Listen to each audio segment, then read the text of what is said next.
Bienvenue à l'émission, votre député vous parle. On est directement dans les bureaux de la députée de la Gaspésie et de la Madeleine, Diane Leboutillier. Bonjour. Bonjour. Merci de m'accueillir chez vous. C'est pas les dossiers qui manquent dans votre comté. On peut commencer immédiatement en parlant de l'assurance-emploi. Ça a été annoncé au cours des derniers jours, dernières semaines. Un petit peu plus de souplesse pour les proches aidants, entre autres, là, pour l'assurance-emploi. Effectivement, on avait des demandes qui avaient été faites au niveau des proches aidants de pouvoir aider des gens de leur famille, que ce soit un conjoint ou un enfant qui vit une détérioration subite de son état de santé. Puis, dans les discussions qu'on a eues au niveau du Conseil des ministres, ça fait que la loi a été modifiée, va entrer en application le 3 décembre prochain.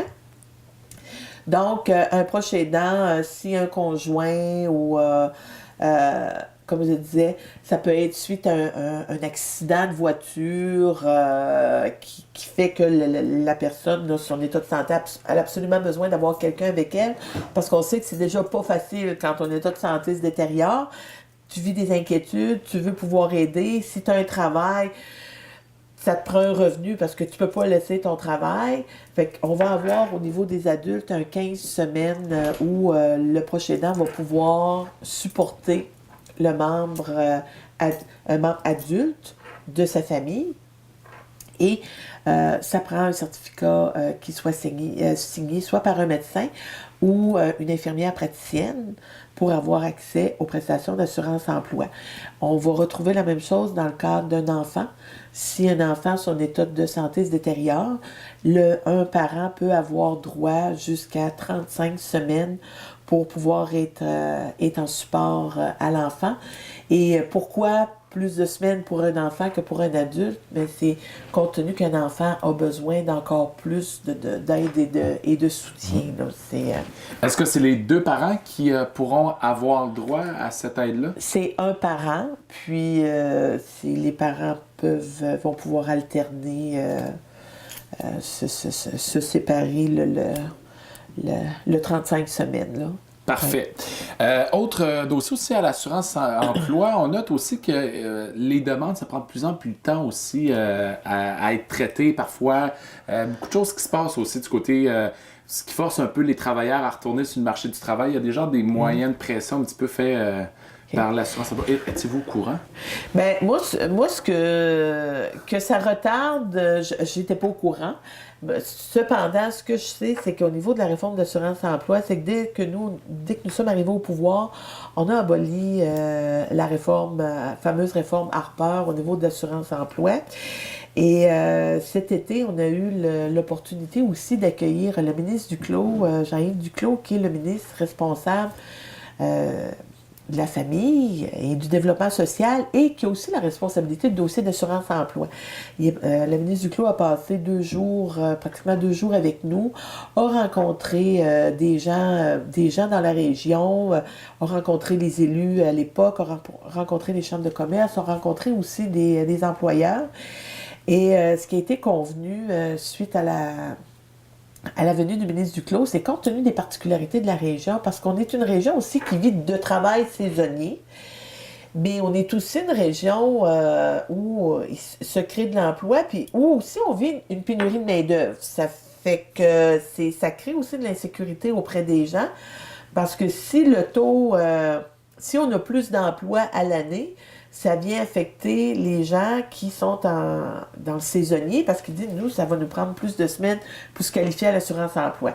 Ceci étant dit, ce qu'on a décidé de faire, c'est d'avoir une table de concertation qui doit d'ailleurs se rencontrer cette semaine. J'ai une première rencontre avec la table. On a 15 personnes qui font partie. Et c'est une table, on ne veut pas reprendre le processus qui s'est fait lors de la consultation nationale qu'il y a eu sur l'assurance-emploi. On ne recommence pas le travail qui a déjà été fait. On est en mode solution pour faire des recommandations au ministre Duclos sur qu'est-ce qui pourrait se faire chez nous pour pallier aux besoins de pénurie de main-d'œuvre, pour pallier aussi au niveau de l'assurance-emploi, encourager les gens aussi à vouloir retourner au travail. Et moi, je l'ai toujours dit, mon objectif, c'est pas que les gens travaillent 14 semaines puis reçoivent l'assurance-emploi. C'est qu'on travaille le plus longtemps possible, sur la plus longue période de temps possible, pour aider au développement du milieu. Parce que, actuellement, dans les rencontres qu'on a eues avec le ministre Duclos, on avait beaucoup d'entrepreneurs, d'industriels qui, eux, sont prêts à investir dans leur entreprise pour développer leur entreprise et disent, nous, c'est un frein au développement parce qu'on n'est pas sûr on n'aura pas de gens pour travailler. Puis on l'a vu cet été, ça a été amené dans le secteur touristique, même des restaurants qui disaient, nous, on n'offre pas de repas sur l'heure du midi parce qu'on n'a pas de cuisinier, on n'a pas de personnel. Fait que c'est pas normal là, pour le développement de la région. On l'aime, notre région, on veut qu'elle se développe, on veut attirer des gens, on veut attirer des familles. Donc, on va avoir ces rencontres-là. Et moi, en janvier, je vais remettre au ministre Duclos, pas une liste de 30 choses qu'on voudrait qu'il fasse. Là, on va vraiment prioriser. Et je vais aussi, parce que la semaine passée, j'ai rencontré des gens du milieu syndical, je vais aussi avoir une rencontre avec les gens du milieu syndical. Mais moi, ce qui est important, c'est que tout le monde se mette en mode solution. Qu'est-ce qu'on peut faire pour notre milieu, pour aider notre monde, pour aider notre milieu à se développer, puis faire en sorte que la Gaspésie continue d'être florissante là, au niveau économique. Vous parliez justement, entre autres des pêcheurs. On sait que c'est un milieu beaucoup de pêche ici en Gaspésie. Mais est-ce qu'un pêcheur qui va travailler peut-être 15 semaines, 20 semaines dans l'année, par la suite va retirer de l'assurance-emploi, mais lui pourrait peut-être devenir, à la fin de son 20 semaines, par exemple, cuisinier pour manquer justement au manque de personnel, au manque de main-d'œuvre? Le gouvernement fédéral pourrait peut-être donner une formation, pourrait donner une subvention, faire quelque chose pour que ces pêcheurs-là ou ces gens-là qui ont un travail saisonnier puissent occuper un autre emploi durant leur période morte. Bien, je suis contente que vous amenez le sujet parce que effectivement, ça fait partie aussi des réformes avec la ministre du Travail, la ministre Pelletier-Adjou, de pouvoir, parce que moi j'ai été travailleuse sociale, hein, et j'ai été très impliquée dans le dossier de pauvreté et d'exclusion sociale, et justement, la ministre Adjou, pour 2018-2019, il y a un programme qui va pouvoir permettre aux gens qui sont prestataires d'assurance-emploi de pouvoir retourner sur les bancs d'école pour aller chercher d'autres qualifications. Et pour justement... Parce qu'on sait que tout passe par la formation maintenant. Puis ce qu'on veut, c'est que les gens développent aussi développent d'autres compétences. Et parce qu'actuellement, on a, je crois, tu peux pas être plus de 9 heures. Je crois que c'est 9 heures, là, c'est pas beaucoup plus que ça. Puis ça m'avait été apporté par les gens de l'éducation des adultes des Îles-de-la-Madeleine, qui me disait que ça n'a pas de bon sens parce que quand on est un adulte puis qu'on veut retourner à l'école, ça ne nous tente pas d'aller passer 10 ans assis sur un banc d'école. C'est déjà un effort important de retourner à l'école parce que tu as des responsabilités, tu as des enfants. Fait que tu voudrais pouvoir le faire dans un court laps de temps. Fait qu'à partir de 2018-2019, les gens vont pouvoir continuer de recevoir leurs prestations d'assurance-emploi sans être pénalisés de retourner à l'école pour aller se former, soit si on veut finir son secondaire, si on veut aller chercher un diplôme d'études professionnelles dans un autre domaine. Et plus on a des qualifications, plus on a des diplômes, plus on est en mesure d'avoir un meilleur travail et des meilleures conditions de travail. Mais je voudrais que dans le secteur des pêches, pour moi, dans la région, vous savez, les pêches, ça représente 33% de notre économie. Le secteur des pêches, c'est le secteur en Gaspésie qui est le plus à la fine pointe des hautes technologies. Et on a besoin d'avoir de la relève, on a besoin de protéger notre secteur des pêches, on a besoin d'encourager les jeunes et les gens à retourner, à être à l'école pour aller se perfectionner dans le secteur des pêches. Puis on le voit aussi au niveau des usines de transformation. De plus en plus, on parle de robotisation, on parle des nouvelles technologies là, qui entrent. Donc, d'avoir la formation permet d'avoir un meilleur travail, meilleur salaire, meilleure qualité de vie. On parle d'assurance-emploi aussi. Oui. Pourquoi on a décidé de couper de 50% les prestations de chômage aux gens qui s'en vont, qui retournent sur le marché du travail? Mais écoutez, je sais que ça ne force pas les gens à aller travailler dans ce temps-là. Il y a des discussions qui se font actuellement, puis justement, la table de concertation pour l'assurance-emploi, là, que je vais mettre sur pied, je pense que ça va faire partie là, parce que les gens m'en ont parlé de façon individuelle, mais moi, je ne veux pas arriver avec des solutions, donner des solutions toutes faites aujourd'hui, sinon ça sert à quoi d'avoir une table de concertation? Je veux vraiment que ce soit porté par les gens du milieu.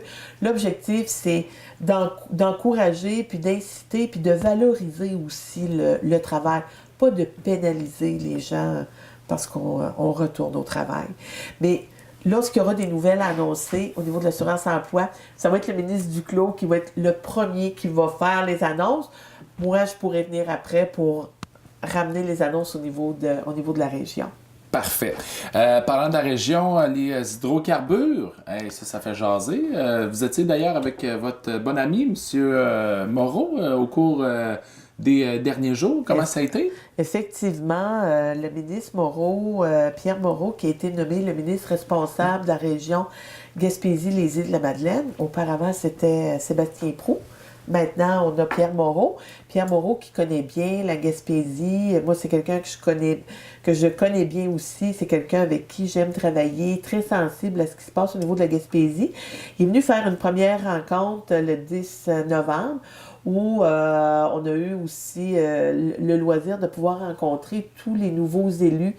Ils étaient tous invités, là, fait que ceux qui ont pu se déplacer, les nouveaux maires, les nouveaux préfets. On avait même des maires qui n'avaient pas été assermentés encore, mais qui voulaient faire partie des discussions, puis c'était important. Moi, je vous dirais que j'ai assisté à la première partie de la rencontre parce que c'était la partie où le fédéral peut interpeller, parce que c'est important aussi de respecter les champs de compétences au niveau de la province, les champs de compétences des municipalités aussi, puis les champs de compétences du fédéral. Les deux dossiers qui m'interpellaient, c'était les hydrocarbures et l'enjeu démographique pour la Gaspésie. Puis au niveau des hydrocarbures, les maires, puis les élus autour de la table et les préfets, eux, ce qu'ils demandaient, c'était d'avoir plus d'informations sur les conséquences que peuvent avoir l'exploitation des hydrocarbures dans une région comme la Gaspésie. Je peux vous dire qu'au niveau du fédéral, moi, ma position est très claire. On a des ressources naturelles en Gaspésie. On a des ressources naturelles qu'on peut exploiter tout en préservant l'environnement. Et je le dis parce que ça fait 2 ans aussi que j'étais à Ottawa. Je ne connais pas un scientifique qui se lève le matin puis qui dit, bon, qu'est-ce que je pourrais faire aujourd'hui pour détruire mon milieu au niveau environnemental? C'est pas vrai, là. Et le gouvernement fédéral, ce qu'on s'est dit, c'est que, puis le premier ministre le dit aussi, c'est qu'on travaille sur des données probantes. Moi, je ne suis pas un expert, je ne suis pas un ingénieur, je ne peux pas mettre ça au bout de mon titre. Et donc, on travaille avec des experts.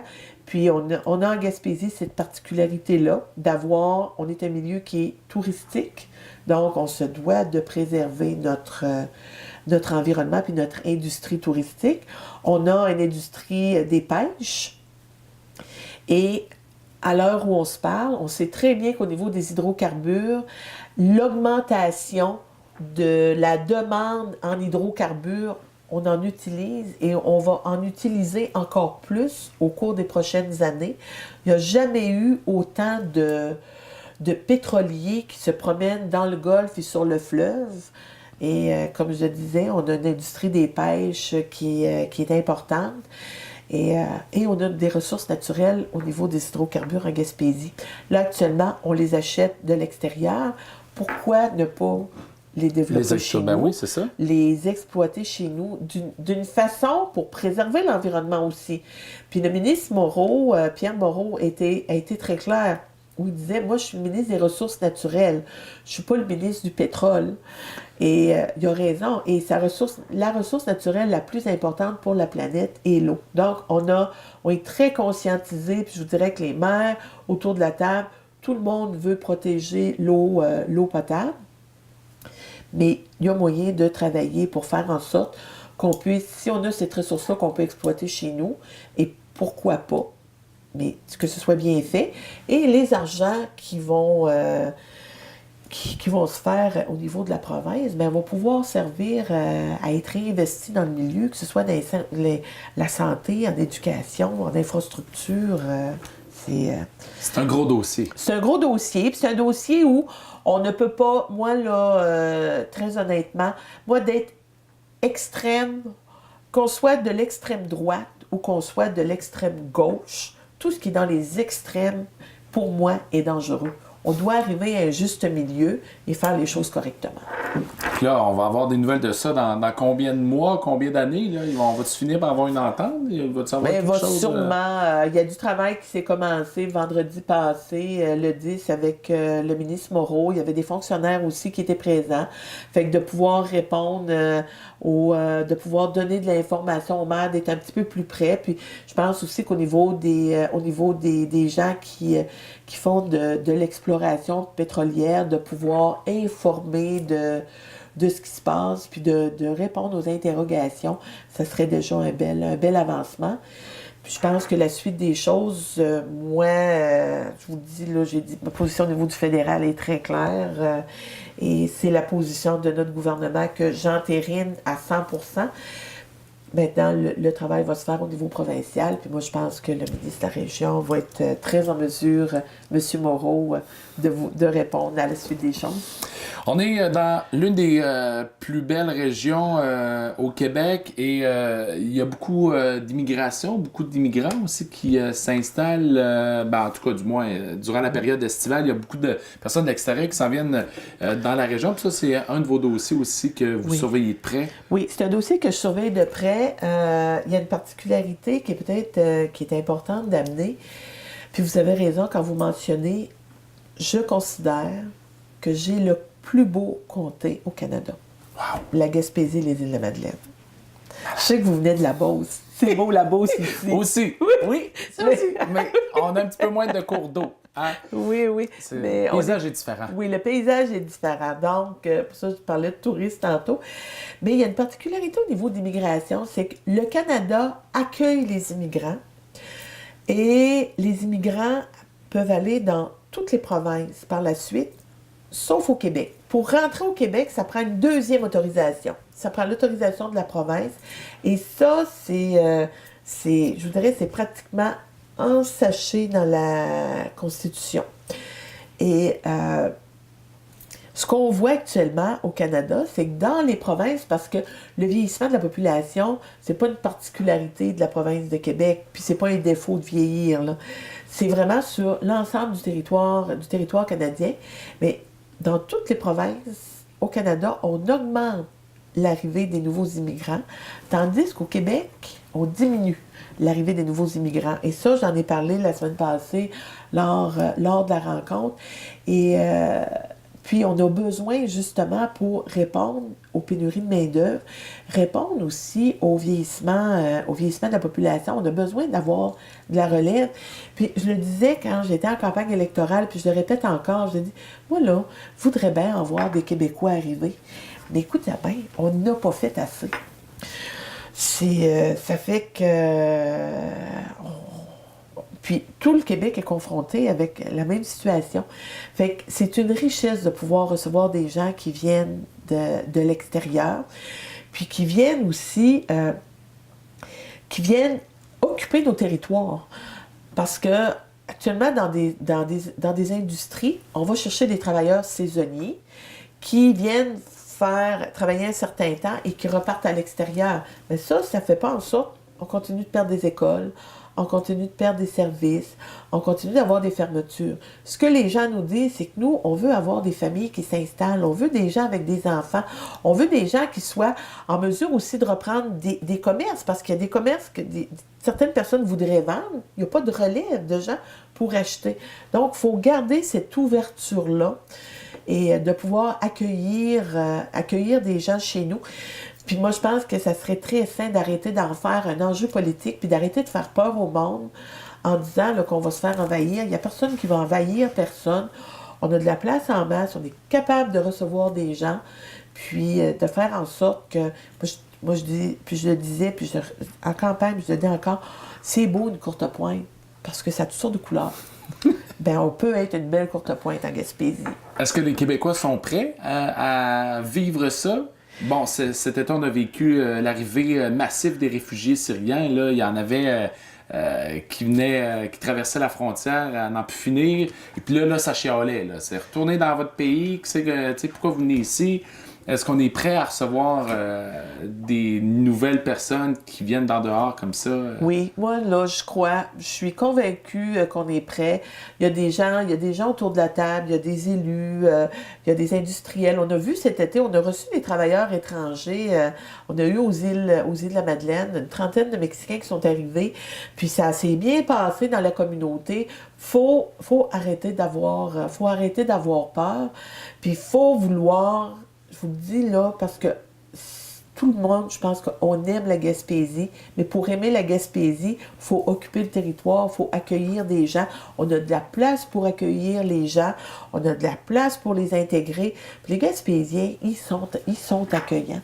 Oui, d'ailleurs, on aimerait ça en accueillir davantage, parce que depuis les dernières années, on a perdu une vingtaine de mille, un peu, 15-20 000 personnes en plus. On a perdu, autour de la Gaspésie, dans les dernières années, on a perdu 15 000 personnes. 15 000 personnes, là, c'est une MRC qui s'est fermée.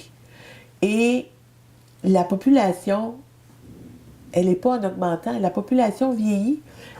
J'ai jamais vu autant de maisons à vendre sur l'ensemble du territoire. Moi, je le fais, le territoire, là, je couvre là, de Capucin jusqu'à New Richmond avec les îles de la Madeleine. Ça fait que je le vois beaucoup et on veut accueillir les gens. Puis les gens, ils nous disent, on est préoccupés. On est préoccupés là, par... puis fait que, je le disais, on a parlé là, un petit peu plus tôt des entreprises qui veulent se développer et on est capable d'accueillir des gens, il faut le faire. Mais dis-moi, Diane, mais pourquoi les gens fuient la Gaspésie comme ça, alors qu'on est l'une des plus belles régions au Québec? Pourquoi les gens quittent tant que ça la Gaspésie, ne veulent pas venir s'établir, veulent juste venir comme touristes? Nous, on a des jeunes. En Gaspésie, là, souvent, c'est que nos jeunes qui se font instruire on doit quitter la région pour aller se faire instruire. Et dépendamment des corps de métier, ben, il y en a qui vont rester en ville. J'ai trois garçons, ils sont en ville les trois. Le travail les amène là. Mais faut aussi faire une publicité parce que souvent, ce qu'on entend dans les médias, c'est il se passe rien en Gaspésie, il n'y a pas de développement en Gaspésie, il n'y a pas de job en Gaspésie. C'est ça l'image que les gens ont de l'extérieur. Mais c'est pas vrai. Moi, ça fait 2 ans, j'étais à Gatineau, puis j'ouvre la télévision chez nous le soir, puis j'entends LM Wind Power qui fait de la publicité pour on a besoin de main-d'œuvre en Gaspésie. Ça fait qu'il y a une mauvaise perception des gens de la ville sur les besoins de main-d'œuvre en Gaspésie. Mais on a aussi besoin d'avoir de la main-d'œuvre qui est qualifiée. Et ça, c'est important. Donc, la qualification de la main-d'œuvre, on a parlé tantôt de la formation. Puis cette main-d'œuvre-là qui est qualifiée, ben, on va devoir aller la chercher à l'extérieur si les gens d'ici ne se forment pas. Mais qu'est-ce qu'on va faire pour aller chercher les gens de l'extérieur? Vous avez 3 enfants, ils veulent pas revenir. C'est difficile de ramener des jeunes du monde ici en Gaspésie. Des fois, ça dépend des corps de métier. Mais il y a une belle concertation actuellement qui se fait autour de la table. Ça, c'est discuté avec le ministre Moreau. Est-ce que la région pourrait être... il pourrait y avoir un projet pilote avec le gouvernement du Québec pour faire atterrir les immigrants en avion. Oui, puis que ce soit moins dispendieux. On ne sait pas, un jour, dans 5-10 ans, par train. Mais en avion, je vous dirais que pour moi, l'avenir est dans les aéroports. Ah, bon. Bon, on est en train de faire le rail. Vous n'êtes pas confiante que le train va fonctionner ici puis qu'il va y avoir un trafic? Oui, le rail va revenir jusqu'à Port-Daniel. Au moins, là, c'est ce qui a été annoncé pour la cimenterie. Mais quand on regarde en ville, quand on regarde au niveau des industriels, je vous dirais que les entreprises, le temps de transport devient un temps important. Ça fait, tu sais, tu prends l'avion à Gaspé ou à Bonaventure, ça te prend 1h15 pour aller à Québec. C'est intéressant. Si tu prends le train... Ça prend 15 heures. C'est ça. Donc, on doit développer au niveau des transports. Puis d'avoir des transports, moi, je le dis et le répète, des avions qui atterrissent. Ça aussi, des fois, c'est une problématique. Quand l'avion n'atterrit pas... Moins le fun un peu. C'est vraiment moins intéressant. C'est moins intéressant pour les entreprises, c'est moins intéressant pour le tourisme, mais ça laisse un goût amer dans la bouche. Ça donne pas...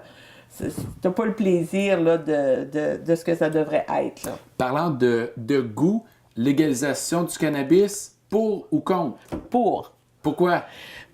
Parce que moi, j'ai travaillé, début de ma carrière travailleuse sociale, je travaillais en alcoolisme, toxicomanie, je l'ai fait pendant 5 ans. J'ai travaillé après ça en santé mentale pendant une vingtaine d'années. Et je vous dirais que la consommation de cannabis augmente au niveau des jeunes. C'est pas contrôlé actuellement. C'est dangereux au niveau du THC qu'il y a à l'intérieur. Ça a beaucoup plus d'impact actuellement que ça en avait dans les années 70. L'époque où vous étiez au cégep. Au cégep, oui, c'est ça, dans les années 70, 80, début des années 80, cégep université, travailleuse sociale. Fait que, comme je disais, je vous laisse en tirer vos propres conclusions. Mais, puis c'est une inquiétude pour les parents quand les jeunes rentrent au secondaire. Il va-tu tomber dans la drogue? C'est vraiment cette inquiétude-là. Donc, on veut faire comme avec la cigarette, on veut l'encadrer, on veut pas l'encourager, on veut protéger les jeunes, on veut faire en sorte qu'idéalement, c'est que ça arrête. Mais en même temps, pour les jeunes de 15 à 24 ans, on est le pays du G7 industrialisé au monde où il se consomme le plus de cannabis. Donc, continuez de donner de l'information puis travailler avec nos parents. En terminant rapidement, parlant de jeunes, vous avez fait des annonces à New Richmond dernièrement pour le soccer? Oui, on a annoncé 350 000 pour la ville de New Richmond, justement pour aider à l'amélioration des infrastructures, pour aider les familles, encourager les jeunes à faire du sport et du loisir.